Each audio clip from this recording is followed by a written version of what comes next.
Assalamualaikum warahmatullahi wabarakatuh. Anak-anakku kelas 4 Min 2 Sidoarjo yang selalu mendapat curahan rahmat Allah Subhanahu wa taala. Sampai berjumpa di pagi hari ini dalam pembahasan pelajaran Al-Qur'an hadis. Anak-anakku yang dicintai Allah Subhanahu wa taala, 2 minggu yang lalu kita sudah mempelajari materi tentang surat Al-Qari'ah. Pada hari ini Pak Darmaji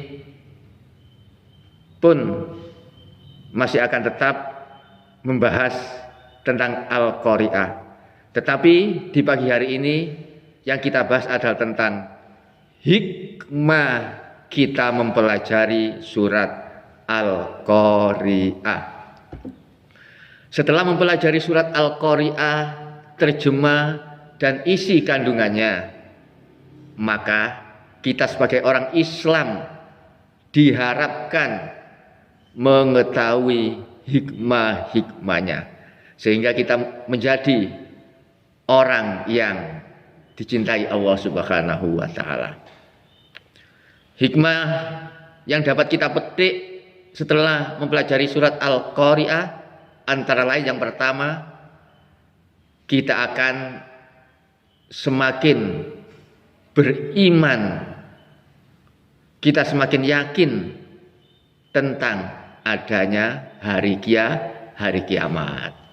Setelah kita membaca Al-Qari'ah dari awal sampai akhir, kita lihat terjemahnya, kita dalami terjemahnya, kita dalami isi kandungannya, maka insya Allah hati kita akan terenyuh. Insya Allah kita bertambah iman, bertambah yakin bahwa hari kiamat itu pastilah ada. Hari kiamat itu pastilah terjadi. Dan iman kepada hari kiamat ini merupakan salah satu dari rukun iman. Yang kedua, hikmahnya adalah kita tahu bahwa segala sesuatu di dunia ini akan hancur. Segala sesuatu di dunia ini tidak ada yang kekal, tidak ada yang abadi. Sesuatu yang terkuat pun di dunia ini akan hancur. Baja itu kuat tapi hancur. Gunung itu sangat kuat tapi hancur. Apa yang paling kuat di dunia ini kira-kira? Itu pun akan hancur. Apa yang terbesar di dunia pasti akan hancur, lebur, berkeping-keping. Orang yang paling kaya pun nggak akan berguna kekayaannya, nggak akan abadi. Orang yang paling kuat pun akan mati. Raja yang paling hebat pun, penguasa yang paling hebat pun akan mati, akan rusak. Kalau sampai menangi kiamat, mereka pun akan hancur, akan mati. Tidak ada yang kekal di dunia ini. Kullu man 'alaiha fan. Segala sesuatu pasti akan fan, akan hancur. Ketiga, kita akan tahu sesuatu yang kekal. Sesuatu yang kekal, sesuatu yang abadi itu adalah ketika nanti kita berada di akhirat. Di dunia ini enggak kekal. Berarti yang kekal nanti di akhirat. Hanya akhirat yang kekal. Karena itu, kalau kita sudah tahu yang kekal itu di akhirat, berarti kita harus pandai-pandai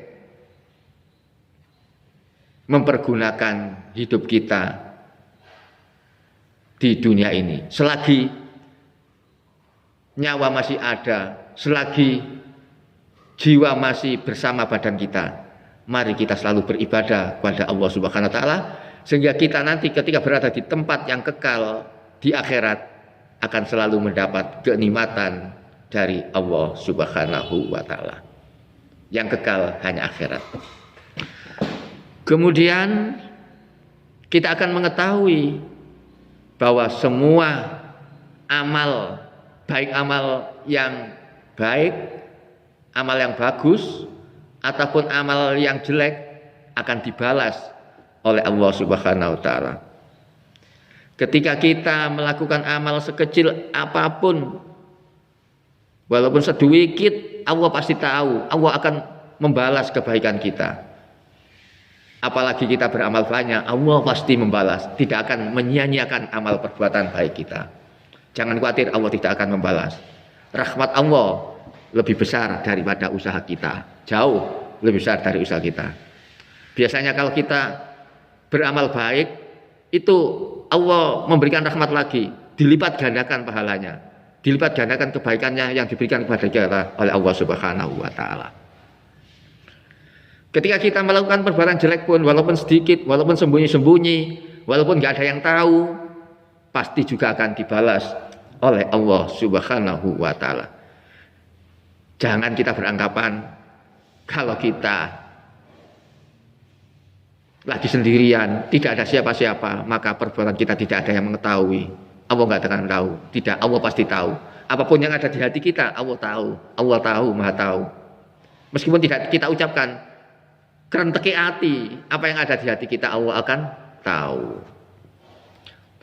Wa may ya'mal mithqala dzarratin khairan yarah. Itu ya. Siapa yang beramal baik, walaupun sebesar biji sawi, Allah akan pasti membalasnya.